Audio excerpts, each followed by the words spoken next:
Ni saa 1:04 saa za kanda ya Afrika ya Mashariki. Mpenzi mtazamaji, mahali popote ulipo, ahlan wa sahlan wa marhaba, karibu sana kwenye ngwe ya pili ya mpango mzima wa Kuzacha, ikiwa leo ni Ijumaa tarehe 20 mtazamaji, mwezi ni Juni mwaka wa 2025, ikiwa ni siku 6 tu baada ya makadirio ya bajeti ya mwaka wa 2025-2026 kusomwa, na hivi tunaarifiwa kwamba ipo bajeti nyingine ndogo sana inatarajiwa kujadiliwa kuanzia juma lijalo ama kuanzia leo mtazamaji. Wenyewe wanasema kwamba ni masuala ya supplementary budget. Tutakueleza zaidi mtazamaji kuhusiana na hilo, lakini alikwisha toweka Kamche Menza kwenye awamu ya kwanza, ambapo ametujuza mengi yaliyojiri katika taarifa za habari, nyingi wazo zikiwemo kufika kwa afisi ya IPOA kwa naibu Inspector General wa polisi Eliud Lagat kuhojiwa kuhusiana na kifo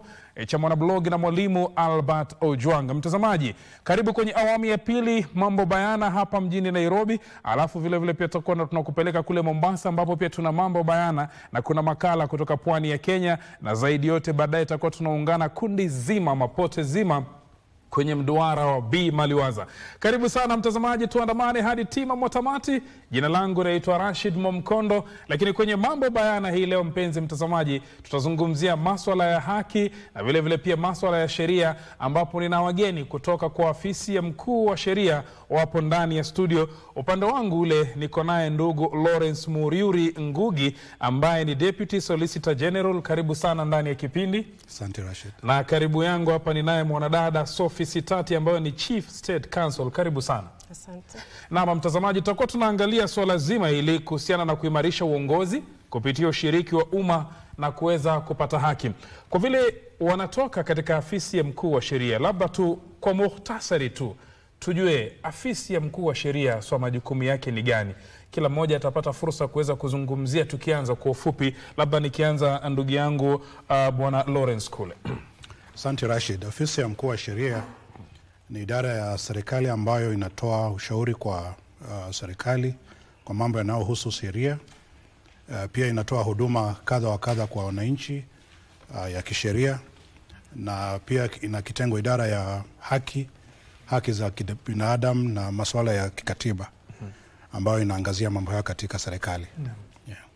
Na mtazamaji, kabla kusonga mbele, ni kujuze tu kwamba kuna miswada mbalimbali ambayo inatarajiwa bungeni, na ni miswada muhimu sana, yote iko chini ya afisi ya mkuu wa sheria, ikiwamo ule mswada wa ushiriki wa umma. Mpenzi mtazamaji, wenyewe wanaoita public participation. Tutakuwa tunazungumza vizuri hapa kwa kindani zaidi. Labda Bi Sophie, kuongezea tu majukumu mengine ya afisi ya mkuu wa sheria katika taifa letu la Kenya.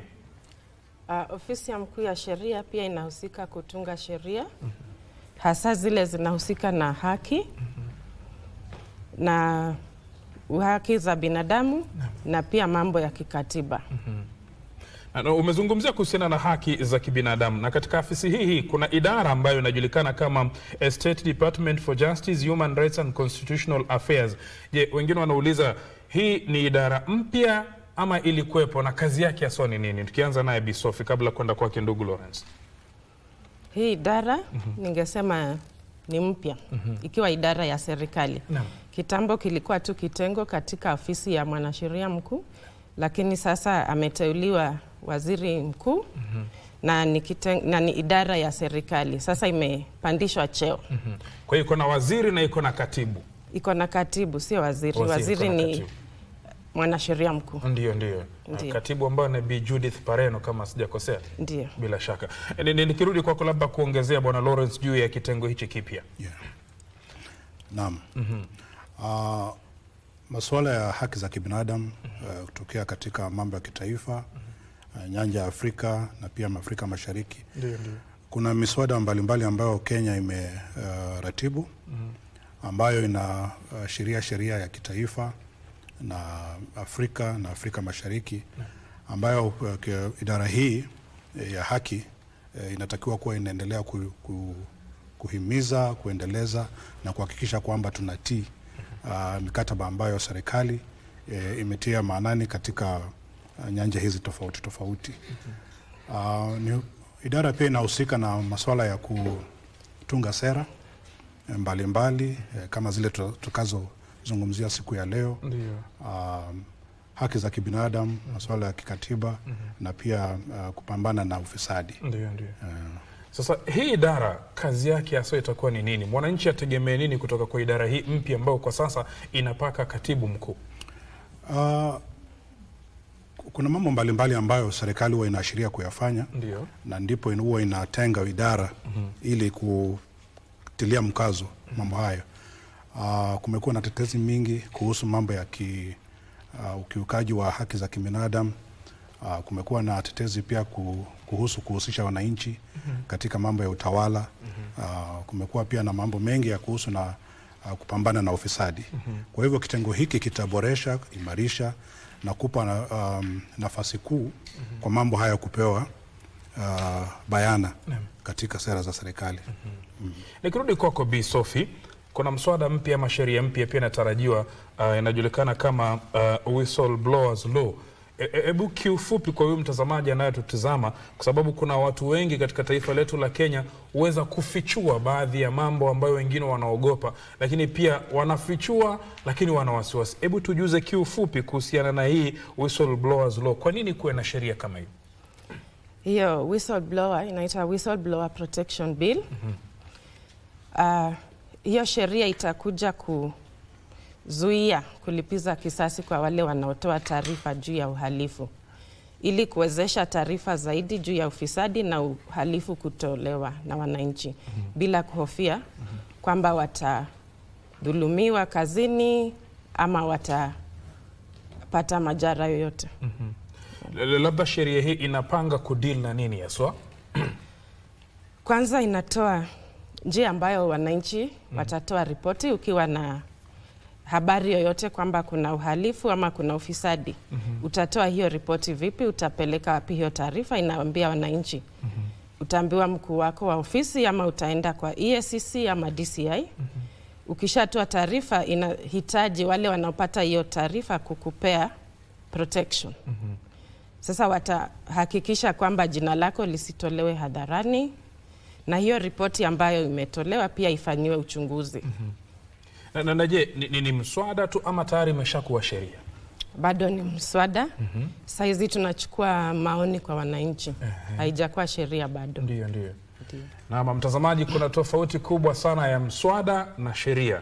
Yaani mswada ni pale ambao kwanza itajadiliwa ndani ya bunge na inakuwa sheria endapo imepitishwa bungeni na ikapelekwa kwa Rais wa Jamhuri ya Kenya akaweza kutia sahihi, pale ndio inakuwa sheria. Kama hivi tunatarajia spika wa bunge kuongoza kiongozi wa bunge, kiongozi wa wengi, na vile vile pia wale wanachama wa kamati ya bajeti kuwasilisha ule mswada wa kifedha wa mwaka 2025-2026 kwa rais. Ukitiwa sahihi unakuwa sheria na unaanza kutumika. Nikirudi kwako Bwana Lawrence, hii sheria ya wale ambao watakuwa wanatoa taarifa kuhusiana na masuala ya uhalifu, je, wengi wanauliza ni ya sisi watu wa Nairobi peke yake ama ni ya Kenya nzima? Sheria hii itakuwa na mwelekeo katika taifa lote. Katika kaunti, serikali kuu, vitengo vyote ambavyo pengine wafanyakazi wa serikali au mtu binafsi, mwananchi yeyote ambaye ataona jambo ambalo linahusu ufisadi au kiukaji wa sheria fulani katika vitengo hivi, anaweza akawasilisha malalamishi yake kama vile Sophia alivyoeleza, na kila mmoja atakuwa analindwa na sheria hii. Wewe ni mdogo, wewe ni mkubwa, mfanyikazi wa serikali au mwananchi. Je, Sophia amesema kwamba kwa sasa inafanyiwa public participation kule vijijini. Je, mmetuma watu kuwaelimisha watu juu ya hii sheria? Na sana vijijini watu labda huwa hawaelewi aidha Kiswahili ama Kiingereza. Sijui mnatumia njia gani kufikisha ujumbe huu kule? Kwanza nipongeze kituo cha KBC kwa sababu umetupa nafasi ya kuhamasisha wananchi katika lugha tofauti. Ndiyo. Ofisi ya mkuu wa sheria pia imekuwa na wakati wa kutembea kule kaunti, sehemu mbalimbali ambazo wananchi wako. Ndiyo. Na kuwasiliana nao kwa lugha ambazo wanaelewa. Tumetembea sehemu kama 10 hata wakati huu. Na tukazungumza na wananchi katika sehemu hizo kuhamasisha kuhusu pendekezo ile la sheria. Naam, mtazamaji, ni saa 1:14 saa za kanda ya Afrika Mashariki.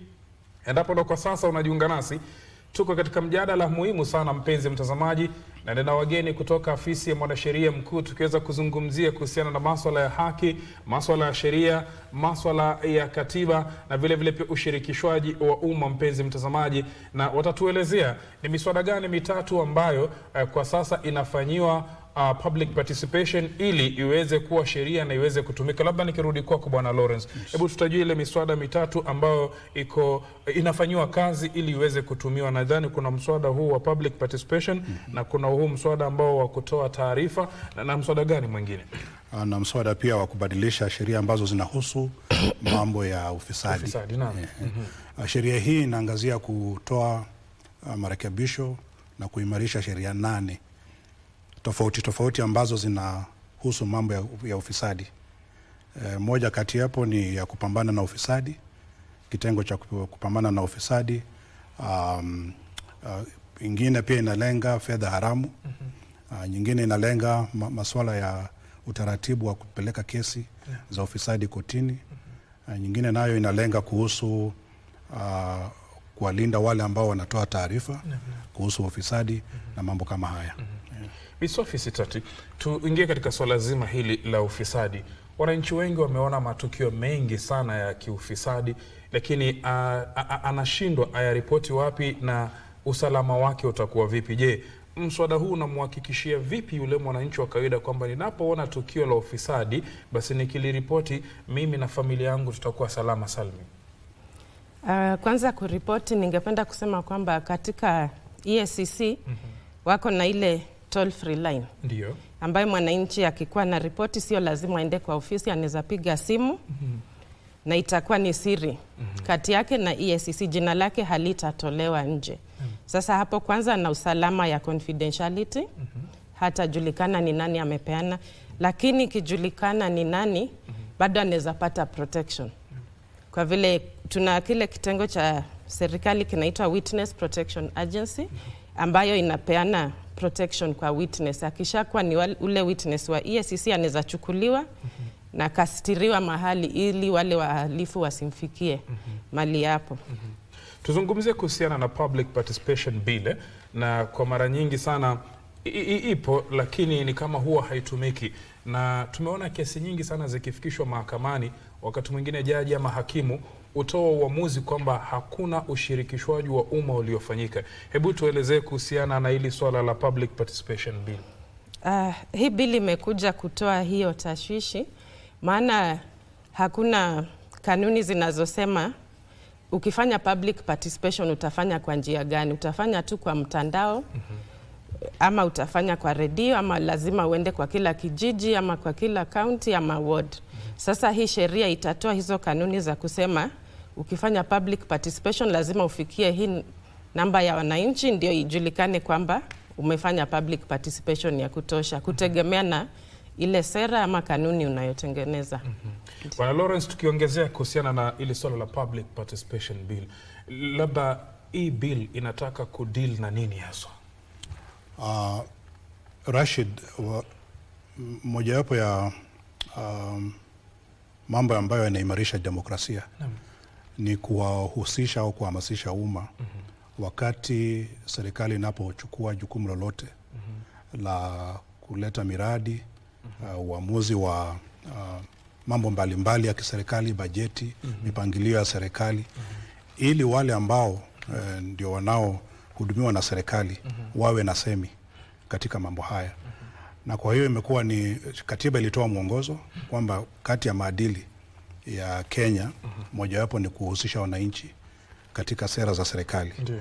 Iwape na nafasi ya kusema maoni yao, kutoa maoni yao kuhusu sera mbalimbali.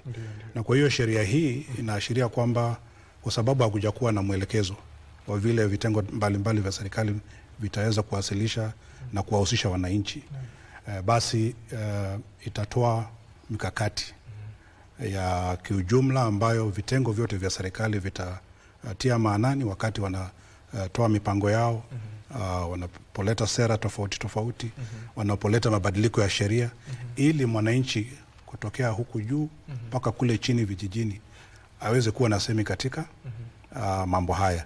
Nitoe mfano, ukiwa katika kijiji chako na pengine kuna mradi fulani ambao unaanzishwa, unahusishwa katika mipango hiyo, mnapewa habari kuhusu fedha zitakavyotumika, muda utakaotumika, mahali mradi huo utakaofanyika, ili wakati mradi huo ambapo unaendelea, wananchi wawe na semi. Wanaweza chunguza, wanaweza angalia kama kuna fuatiliwa vile walivyoambiwa, wapewe nafasi hiyo. Na kwa hivyo ni kuimarisha tu sera ambayo tayari katiba ishatoa. Naam, amesema ni kuimarisha sera ambazo tayari katiba imeweka katika nafasi. Mtazamaji, labda kama unajiuliza mifano ya public participation ni gani, ama ushirikishwaji wa umma katika masuala yenye umuhimu wa kitaifa ni gani, nadhani Waziri wa Fedha John Mbadi amesema kwamba miongoni mwa vitu ambavyo vimesaidia bajeti ya makadirio mwaka wa 2025-2026 ni kushirikishwa kwa umma. Na hivi majuzi, mtazamaji, nadhani uliona kupitia imla ya bunge kwamba kulikuwa na ushirikishwaji wa umma ulioongezwa na wabunge kote nchini katika swala zima la NGCDF iondolewe ama ibakie, na mambo mengi sana ametokezea kuhusiana na swala hili. Na ndiposa ndani ya studio hii leo, mtazamaji, kwenye Mambo Bayana niko na wageni kutoka kwa afisi ya mkuu wa sheria, ambapo tunazungumzia kuhusiana na kuimarisha uongozi kupitia ushiriki wa umma na kupata haki. Na studioni niko naye ndugu Lawrence Mwiruri Ngugi ambaye ni Deputy Solicitor General, na vile vile pia niko naye Bi Sophie Sitati ambaye ni Chief State Counsel. Nikirudi kwako Bi Sophie, huu mswada wa Public Participation Bill, kuna wale wanauliza, je, itakuwaje kama itakuwa sheria, kwa sababu wengi wanahisi umekuwa ukitumika tu kama formality, hauna maana yoyote, unaulizwa lakini tayari kitu kishapangwa. Unahakikishia vipi umma huu mswada? Huu mswada una propose kwanza kutengeneza ofisi ya registrar wa public participation ambaye atakuwa msimamizi wa public participation. Kabla uende mashinani kuongea na wananchi, itabidi kwanza upe registrar mpango wako wa kufanya hiyo public participation. Akishaona mpango wako atasema ni sawa, hii itakuwa sawa. Lakini pia ukitoka public participation itabidi upeane ripoti yako kwa huyu registrar na hakikishe kwamba yale maoni wananchi wamepeana yametiliwa maanani katika hiyo sheria ama hiyo project. Sasa kuna ule mtu atakuwa anaangalia kuhakikisha kwamba maoni ya wananchi yamechukuliwa. Na je, Bi Sophie, hii sheria ita apply tu katika county level ama pia katika maeneo bunge? Hapana, hii sheria ina apply katika kila afisi ya serikali. Kila afisi ya serikali inapotengeneza sheria, inapotengeneza sera ama inapotengeneza project yoyote, lazima mwananchi ahusishwe. Sasa kutoka katika serikali kuu Nairobi hadi mashinani.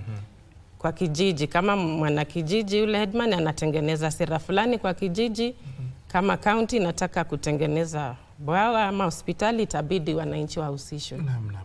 Bwana Lawrence, yes. Kuna kitu kinajitokeza, Kenya yetu tunaijua. Watu ambao kidogo wanaelewa masuala ya utaifa yanavyoendelea, wakiitwa kwa public participation wataenda. Lakini asilimia kubwa huwa mpaka wapatiwe pesa, anakwambia mimi siwezi kwenda kaa mahali siku nzima na sijui nitakula nini. Swala hili mtakabiliana nalo vipi ndio mwananchi ajue kwamba yeye ameshirikishwa katika maamuzi ya miradi na vile vile katika mambo ya kitaifa? Rashid, nadhani tumepiga hatua fulani katika kuhusisha wananchi kwa mambo ambayo yanawahusu wao.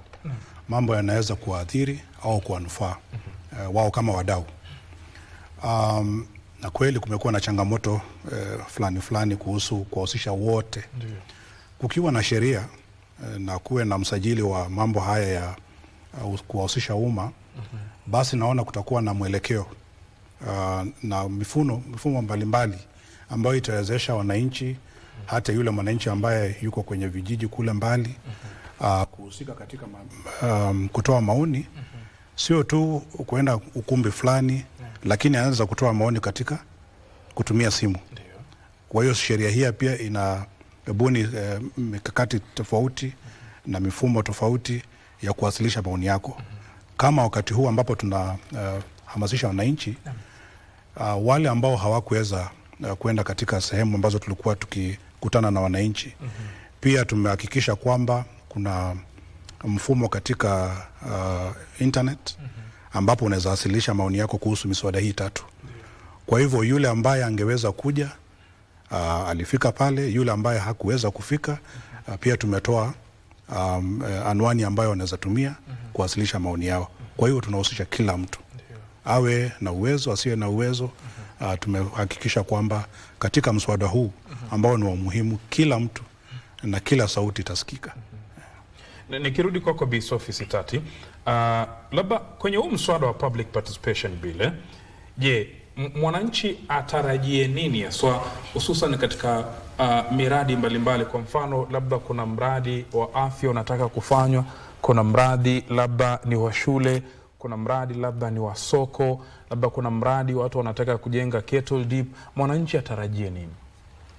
Kwanza anatarajia kupewa civic education, kuhamasishwa, aambiwe huu mradi unaletwa kwa nini, utamfaidi vipi na hela ngapi zitatumika kwa huo mradi. Kwanza ataambiwa hivyo. Akishaambiwa atakana apate pia program, kama ni hospitali itachukua muda gani kujengwa na itachukua hela ngapi. Akishaambiwa hivyo, sasa yeye anaweza fuatilia. Kama aliambiwa itachukua mwaka moja, baada ya miezi 3 nitakana nenda nauliza ripoti. Kama ni kwa county ama serikali kuu, aseme tuliambiwa hii hospitali itachukua miezi 3, imefika wapi na ziko wapi zile ripoti za hela zilizotumiwa na kazi iliyofanyika. Sasa mwananchi atahusishwa, na kama sisi kama ofisi ya serikali itabidi tufanye civic education kwa huu mswada. Ikisha kwa sheria pia tufanye civic education, tuambie wananchi ni haki yao na ni jukumu lao kuhusishwa katika mipango ya serikali. Bila shaka mtazamaji amezungumza swala zuri sana. Mtazamaji amesema kwamba kabla ya miswada hii kuwa sheria, kupitia afisi ya mkuu wa sheria wana jukumu la kuweza kufanya elimu na saa katika maeneo bunge yote 290 kote nchini, angalau kuwajuza wananchi juu ya swala hili. Na mtazamaji, haya ni masuala ambayo yatakuja kwako, na mara nyingi wananchi nyinyi ndio mmekuwa katika mstari wa mbele kuweza kuteta kwamba hamshirikishwi katika masuala mbalimbali ya kitaifa. Miswada ndio hino, ni jukumu lenu kuweza kuwasihi wabunge wenu miswada hii itakapopitishwa katika sakafu ya bunge kuweza kuijadili na hatimaye kuipitisha. Si kupitisha tu miswada ambayo inawafaidia wao peke yao wabunge, mtazamaji. Na nikirudi kwako Bwana Lawrence, ameweza kuzungumzia vizuri kwamba mwananchi atahusishwa pakubwa katika swala hili. Je, hii miradi ni sauti ya mwananchi ndio atasema, kwa mfano sisi tunataka hospitali hapa, ama pengine ni viongozi wao watakuja waseme mimi naweka hospitali hapa, maoni yenu ni yapi?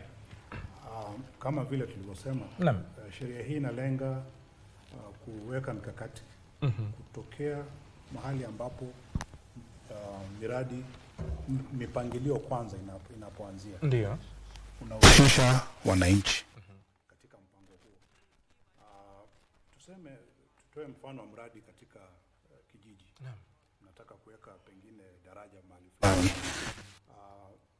Wananchi wataitwa katika kikao, wahusishwe kuambiwa kwamba tutakuwa na daraja ambayo tunaashiria kuweka mahali fulani. Ndio wenyewe watatoa maoni yao, kuna athari fulani, kuna manufaa fulani.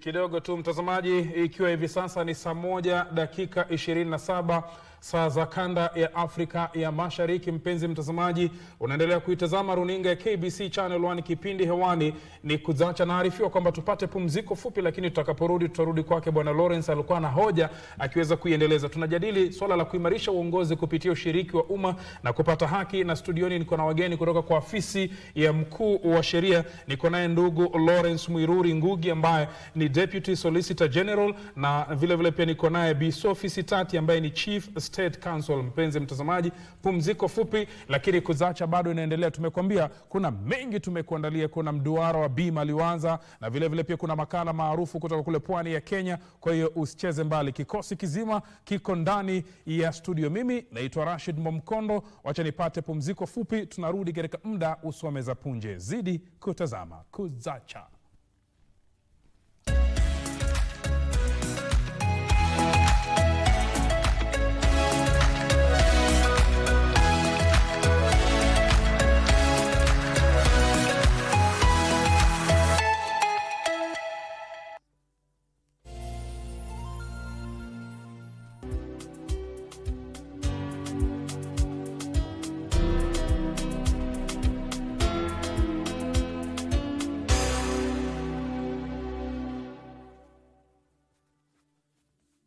19 nations will compete in the Total Energies CAF African Nations Championship, Kenya, Uganda, Tanzania 2024, which will be staged from 2nd to 30th August 2025.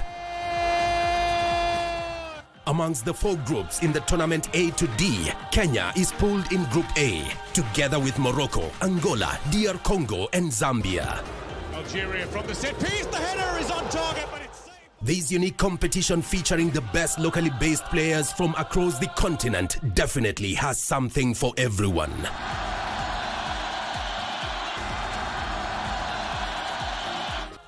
Just bring your A game as you let it flow live and exclusive on KBC Channel 1, your true sports partner. Mtu mwisho nimeoa mtu kweli haujaua alafu basi nipeleke pole pole ngoja niongee na huyu lakini unapatanga advertisement si ndio sasa advertisement ikitokea kama haoni atajuaje please I'm not asking you why do you vacuum people in the store which the English now is coming out 50,000 pocket money. Mtoto ende tiari. Hiyo ni kama si ni change kidogo pesa kidogo ambayo ndio. Umesikia market that kwa I'm gonna pray.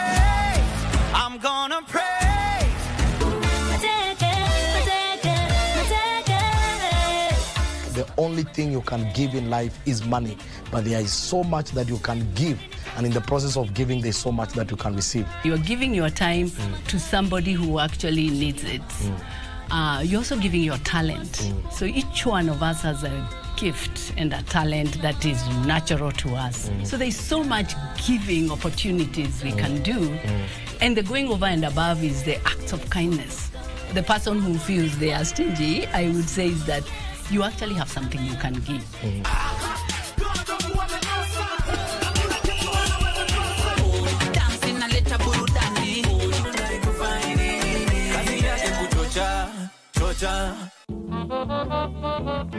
Itakuwa ndio mwisho. Ulikuwa uende hospitalini nibadili nia. Mbona kumwacha mwenzako kungoja? Ile kuparusa kuja hapa ni nani? Nilizani kulitokea jambo. Hakuna jambo. Tafadhali nenda.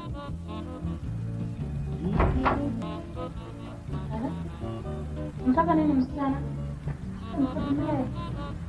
Kana ulikuwa unaenda wapi? Kwani ulikuwa unatakaje? Si jirani yake ameniambia. Jirani? Wewe unasema mimi ni mongo? Mama. Kwani mimi mamako?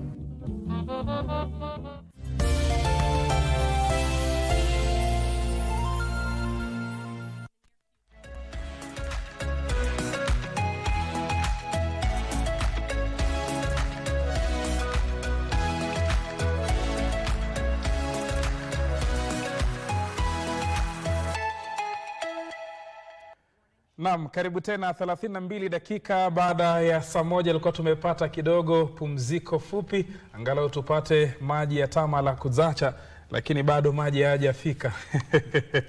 Lakini karibu sana mpenzi mtazamaji, unaendelea kuitazama runinga KBC Channel 1 ikiwa leo ni Ijumaa tarehe 20 mwezi Juni mwaka wa 2025. Kipindi hewani ni Kuzacha. Hii ni awamu ya pili ya Mambo Bayana. Mimi naitwa Rashid Momkondo na tunazungumzia kuhusiana na kuimarishwa uongozi kupitia ushiriki wa umma na kupata haki. Bwana Lawrence, kabla kwenda kwenye mapumziko mafupi tulikuwa tunarudi kwako kwa tunazungumzia kuhusiana ile swala la ushirikishwaji wa umma katika miradi mbalimbali ya umma. Je, huyu mwananchi ndio atamwambia kiongozi wake, kwa mfano MCA, mbunge, gavana, kwamba hapa tuna tatizo la mradi fulani, tunataka mradi, ama ni kiongozi tu yeye mwenyewe atakuja aseme hapa kuna mradi, muonaje? Maoni yanaweza toka sehemu mbalimbali, pande zote mbili, uongozi na pia wananchi. Ndio. Lakini wakati maoni haya yanapofanywa kuanza, ni lazima wananchi wahusishwe pale mwanzo. Kama vile Sophia alivyosema, sasa itakuwa ni sheria kwamba kabla uanzishe mpango fulani lazima wasilishe mpango wako wa kuhamasisha wananchi na kuwahusisha wananchi katika mpangilio huo. Kwa hivyo katika mwanzo wananchi watahusishwa. Wataweza kutoa maoni yao kuhusu mahali ambapo mradi huu unaponuiwa kufanywa, kama mradi huu unafaa au pengine wangetaka mradi mwingine.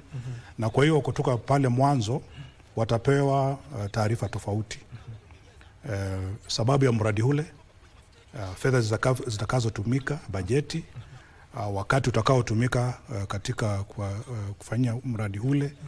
Kwa hivyo watajadiliana, watatoa maoni yao, na kila mahali ambapo maoni huwa yanawakilishwa kutakuwa na maoni tofauti. Kwa hivyo wao wataweza kupima na kuonelea ni yepi ambayo yanafaa kufanywa kuhusiana na mradi ule. Wakisha jadiliana, basi mwishowe wanafanya uamuzi. Demokrasia ni kuhusisha watu wengi. Kunaweza kuwa na maoni tofauti. Hauwezi ukafanya mradi mmoja kwa kutumia maoni haya yote. Mwishowe wataamua ni yapi ambayo yanafaa. Wakishafanya hivyo, basi ule mradi unaanzishwa. Wakati mradi unapofanywa, pia wataweza kufuatilia yale tuliokubaliana nayo kweli yanatimizwa au bado. Bi Sophie, tukimalizia, naona muda wetu unakimbia, tuangalie masuala ya anti-corruption bill. Je, itakuwaje kama kuna afisi ama asasi fulani haita comply na masuala haya? Kwanza, ofisi zote za serikali zinatakana kucomply na sheria zote. Sasa kuto-comply na sheria yoyote kwanza ni makosa kwa ofisi ya serikali. Halafu hii sheria pia kuna ile inaitwa fine. Ile ofisi itakayopatikana haija comply itakuwa na fine, inatakana ilipwe, bado inajadiliwa. Na pia ule registrar ukipeleka report na aone kwamba wananchi maoni yao hayajachukuliwa, atakataa kuchukua hiyo report ya public participation na kurudishe kwa uwanjani, bado uendelee na hiyo public participation ili mpaka aridhike kwamba umefanya public participation na umechukua maoni ya wananchi katika mradi wako ama sheria yako, ndio itakubalika uendelee na hiyo sheria ama na huo mradi. Sasa kuna njia za kuhakikisha kwamba sheria imefuatwa. Ndio. Bila shaka mtazamaji, kama nilivyokuambia, ni miswada ambayo itakuwa na umuhimu mkubwa sana kwako wewe kama Mkenya, na ni miswada ambayo iko chini ya afisi ya mkuu wa sheria, na kwa sasa inapitia ushirikishwaji wa umma kabla kuweza kuwa sheria, mpenzi mtazamaji. Lakini moja kwa moja tuingie kwenye kipengee cha mwisho ambacho ni kile cha mswada wa kukabiliana na ufisadi. Bwana Lawrence, kuna mabadiliko yanafaa kufanywa katika hii Anti-Corruption Law Amendment Bill.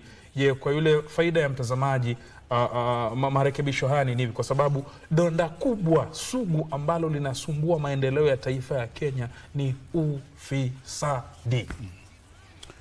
Kweli Rashid,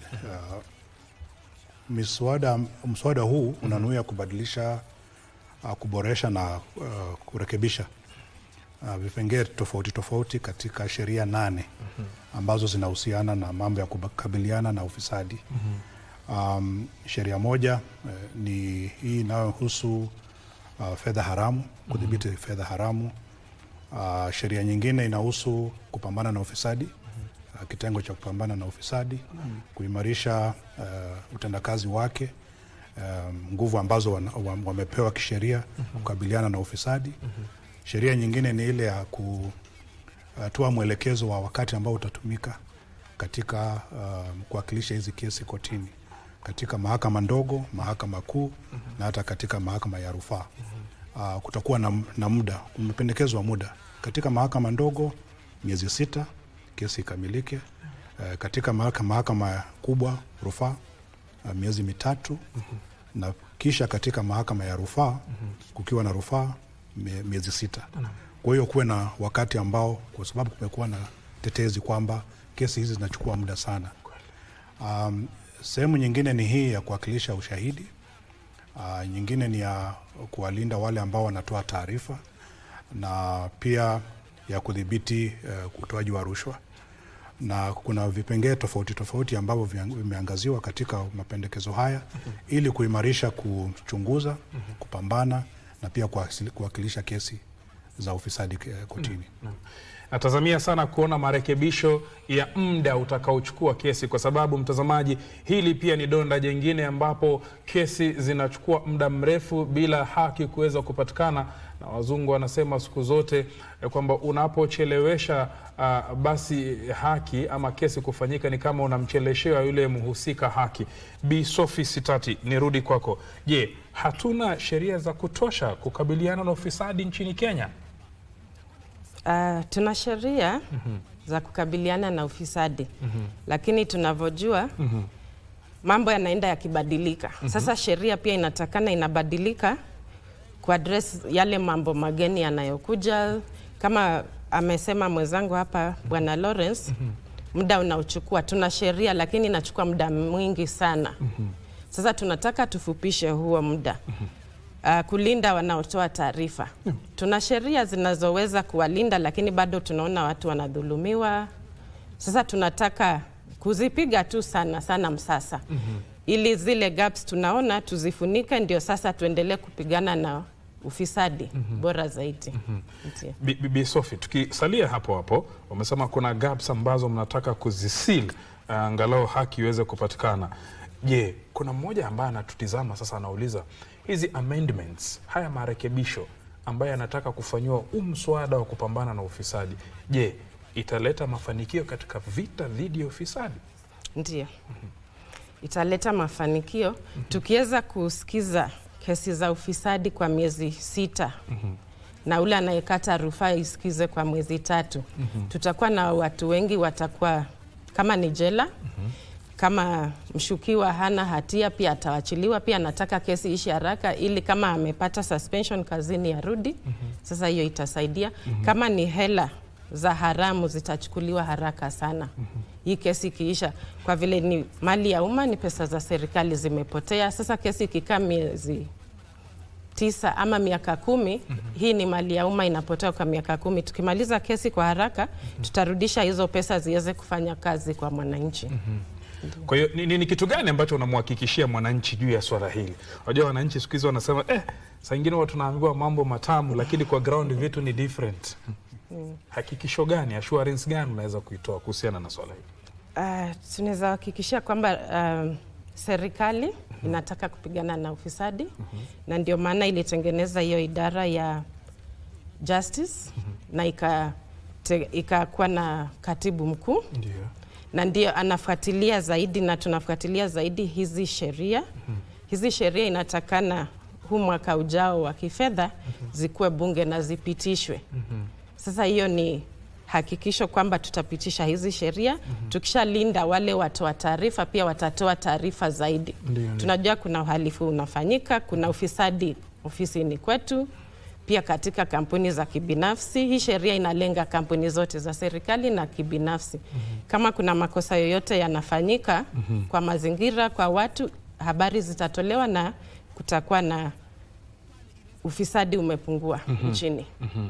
Nikirudi kwako Bwana Lawrence, tukimalizia muda wetu unakwenda, je, kuna uhusiano wowote wa miswada hii mitatu ambayo mnaipania iwe sheria na vita dhidi ya ufisadi? Ni kweli Rashid, kuna uhusiano kwa sababu ukiona tuna mswada ambao utaashiria kuhusisha au kuhamasisha wananchi katika mipangilio yote ya serikali. Ndio. Na kwa hiyo itawapa nguvu ya habari kuhusu mipango yote ambayo serikali itakuwa inapania kuyafanya. Chanzo cha ufisadi sana sana huwa ni kwamba wananchi hawaelewi mambo yanayoendelea, mipango inayofanywa, miradi inayofanywa na inafanywa vipi. Lakini tukiwapa nguvu ya kuhusishwa katika mipango hii, tunaimarisha demokrasia. Wanapatiana maoni yao. Pili, tumesema kuna mswada wa kuwalinda wale ambao wanatoa taarifa kuhusu mambo ambayo inahusu ufisadi na utendakazi duni wa serikali. Kwa hiyo pia itakuwa inapatia wananchi ile hali ya kuwa na confidence kwamba wakitoa habari hawatafanya nini? Hawatadhulumiwa. Tatu, ni hii sheria ambayo inapania imarisha sheria za kupambana na ufisadi. Kwa hivyo kwamba kesi zikiasilishwa zinafanyika haraka, kukiwa na mashahidi wanalindwa. Kutakuwa pengine pia na sehemu fiche ambapo ambapo wao na wandani wao wanaweza kupata usalama. Unaona basi kuna uhusiano kutoka mwanzo wa mradi, kuwasilisha sheria mpya, na katika wakati wa kufanya miradi hiyo na mwishowe tunapoona pengine mambo yameenda vibaya, hizi sheria zote zitakuwa zinasaidiana. Lakini ombi letu ni kwa wananchi, wakati huu ambapo hii miswada imewekwa wazi, wawasilishe maoni yao ili waimarishe vipengele ambavyo tumeweka katika sheria hizi. Mwishowe ikienda bunge pia wawasilishe na maoni yao. Ndio mwishowe basi miswada hii ikiwa sheria iweze ikatekeleza kazi ambayo tunatarajia itafanya. Ndio. Labda tukimalizia, je, tuna muda gani hizi sheria zikuwe enacted, ama miswada hii iwe sheria alafu ianze kutumika? Ni mwaka mmoja, miaka miwili, miezi kadhaa? Tutasubiri mpaka muda gani? Kwa sasa tumetoa wazi wananchi watoe maoni yao. Na nimesema pale kwamba katika website, tovuti ya mkuu wa sheria, kuna sehemu ambayo mwananchi yoyote mahali alipo, awe ako Kenya ama nje ya Kenya, anaweza wasilisha maoni yake. Bi Sophia amesema kwamba kwa mwaka ujao wa serikali tunatania kwamba tukisha kusanya maoni ya wananchi tutawasilisha bungeni, na mwishowe pia bunge itafanya kazi yake ya kuhamasisha wananchi, na mwishowe ukipitisha basi tunasubiri kwamba pengine yawasilishwe kwa rais, upitishe kama sheria na ianze kufanya kazi. Bi Sophie, public participation ya miswada hii mitatu kwa mwananchi nafaa kuanza lini? Ishaanza. Tukiongea sasa, kuna wenzetu wako katika kaunti tofauti nchini wanaendelea na public participation. Juzi wiki hii tumekuwa na wenzetu Kajiado, Kericho, Kisii na kaunti nyingine wakifanya public participation. Pia vile amesema, tumeweka hizi miswada kwa tovuti. Mwananchi anaweza ingia pale akaweka maoni yake pale, kuna matrix anaweka maoni. Na pia tumekuwa katika vituo kadhaa vya stesheni vya radio na televisheni kuhamasisha wananchi na kuambia watume maoni. Sasa public participation ilianza na inaendelea. Wananchi wanahusishwa, na kama wana maoni watume maoni, ili tukikaa chini ku review hizo sera na hizo miswada, maoni ya wananchi yote itiliwe maanani, ili sasa ziwafaidi wenyewe. Aseme mimi nataka, kama ni naweza sema ile feedback moja tumepata kwa hii sheria ya whistleblower, wananchi wanasema wanataka reward, malipo. Sasa hiyo pia tunaangalia. Tuone kama ukitoa taarifa unapaswa kupata reward ama la. Sasa tunachukua maoni kwa wananchi, public participation inaendelea. Naam, tukimalizia Bwana Lawrence, ujumbe wako wa mwisho kwa Wakenya kuhusiana na miswada hii mitatu ambayo inadhani iko chini ya afisi ya mkuu wa sheria. Na maoni yako ya mwisho tukimalizia. Rashid, asante. Yetu sisi kama ofisi ni kuomba wananchi.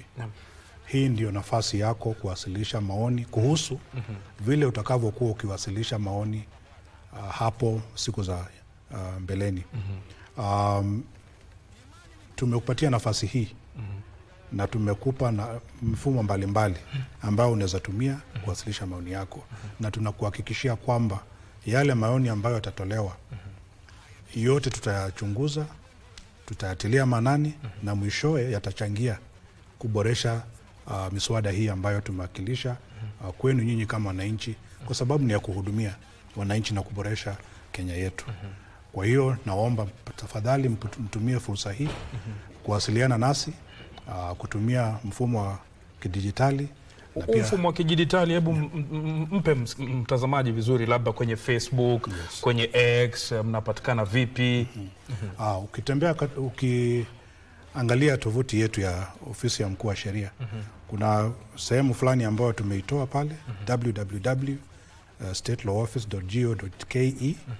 Alafu utachagua pale mahali pa kuwasilisha maoni yako. Hii miswada imewekwa pale, kila mmoja hii miswada, na unaweza ukatoa maoni yako. Pia unaweza tutumia katika anwani yetu. Unaweza tutembelea ofisini zetu. Ofisi yetu iko katika kila eneo. Nafikiri maeneo kaunti kama 37 sasa. Ndio. Unaweza ukatembelea ofisi yote karibu nawe, ukaakilisha maandishi yako na maoni yako na yatawasilishwa kwetu ili tuweze tukayaunganisha pamoja na yale mengine tumepokea na tukaimarisha sheria ambazo tunapendekeza kupitisha. Asante sana Bwana Lawrence Muiruri. Na Bi Sophie, na wewe tukimalizia ujumbe wako kwa wananchi kuhusiana na zoezi hili zima. Kwanza ningewaambia kwamba ufisadi na uhalifu unatudhuru sisi wote. Ndiyo. Kila mmoja wetu. Sasa wananchi, kila mtu asiseme hainihusu, inatuhusu. Sasa tusome, tuingie katika tovuti, tusome hizo sheria na tupeane maoni. Na zikipitishwa pia tukienda kwa public participation, tuende tupeane maoni bila kuitisha. Sio kila lazima tuitishe malipo. Kwa sababu hizo miradi ni zetu na hizo fedha zinatumika ni taxpayers money. Sasa ni hela zetu zinatumika. Ni faida kwetu kujihusisha.